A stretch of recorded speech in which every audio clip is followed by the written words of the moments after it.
Netflix has won the bidding war in the purchase of Warner Brothers, and this is how it can change horror and cinema forever.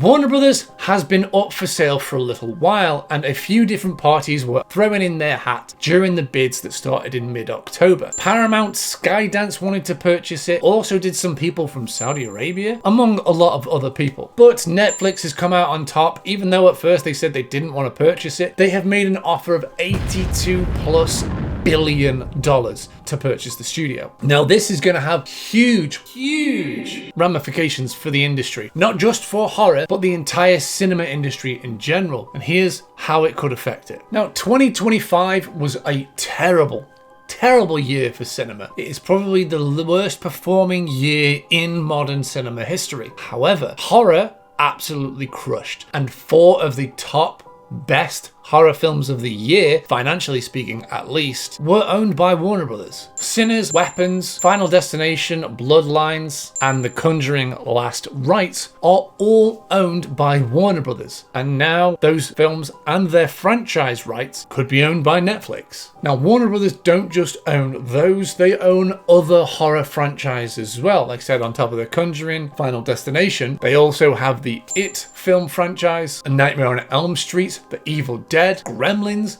That's just a few. Their non-horror franchises as well are huge, such as Lord of the Rings and Harry Potter, and they own all of the DC film rights. So what does this mean though? Why is this such a big deal? Well, for one, Netflix is the biggest streaming service in the world, and now if this bid all goes through and everything goes through and fine and they have a deal, they will own one of the biggest cinema release production studios of all time, as well as gaining the rights for HBO Max. Netflix themselves don't really believe in cinema releases. Whenever they do release a film in the cinema, it is for a 17-day limited run, and that is just because they want that particular film to be eligible for award season, such as Frankenstein. But it also means, one, every film that Warner Brothers owns, everything within their rights, is going to go to Netflix. So Netflix now, instead of having to either purchase IPs or try and make their own, will own some of the biggest IPs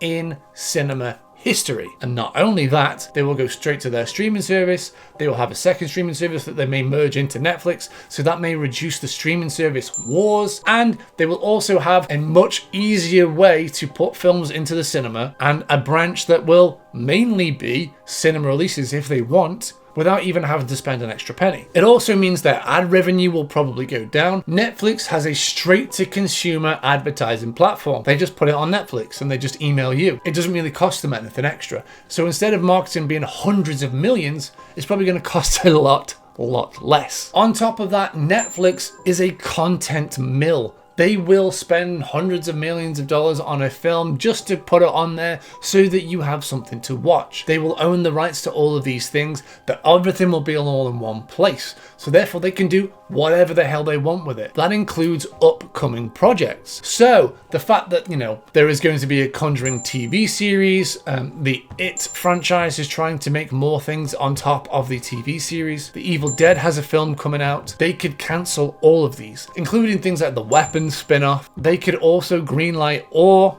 kill any other films they like. Not only this makes them a massive contender for Disney. Before, Disney had to compete with the streaming side of Netflix. They didn't have to really worry about cinema releases and box office. Now they're going to have to, because they will be in direct competition with Netflix on streaming and in cinema box office releases. This is monumentous, given the fact that Warner Brothers, the horror side at least, is the only kind of arm of the film franchises that has really made money this year. Everything else is kind of tanked. Disney have had flop after flop after flop, and they are hemorrhaging money, whereas Netflix has money coming in all the time. They have these really successful streaming films coming out, and they had the massive franchises of like Stranger Things. So it is a huge deal. It also means that anyone who works at Warner Brothers can be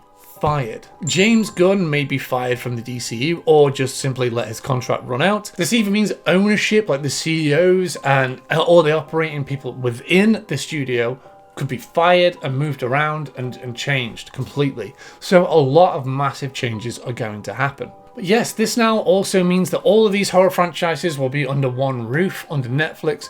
It means a lot more streaming things could happen. So TV series, spin-offs and things like that would be a lot harder to produce for Warner Brothers would be a really easy thing to do for Netflix. But like I said, Netflix don't like doing cinema releases. So cinema releases might become even less of a thing now, and it might become more of a streaming platform. And all of these things that usually go to the box office might not even go there because they want to put them straight into their streaming service. So this is a huge deal. Netflix taking on Warner Brothers are now head to head with Disney, and that's big. What do you guys think about this news? Let me know down in the comments below. Don't forget to like and subscribe. Follow me on Instagram and TikTok for more horror news and reviews. And don't forget to follow me on Patreon. It's $2 a month and you get exclusive content. It really helps out the channel. And until the next time, guys, happy watching.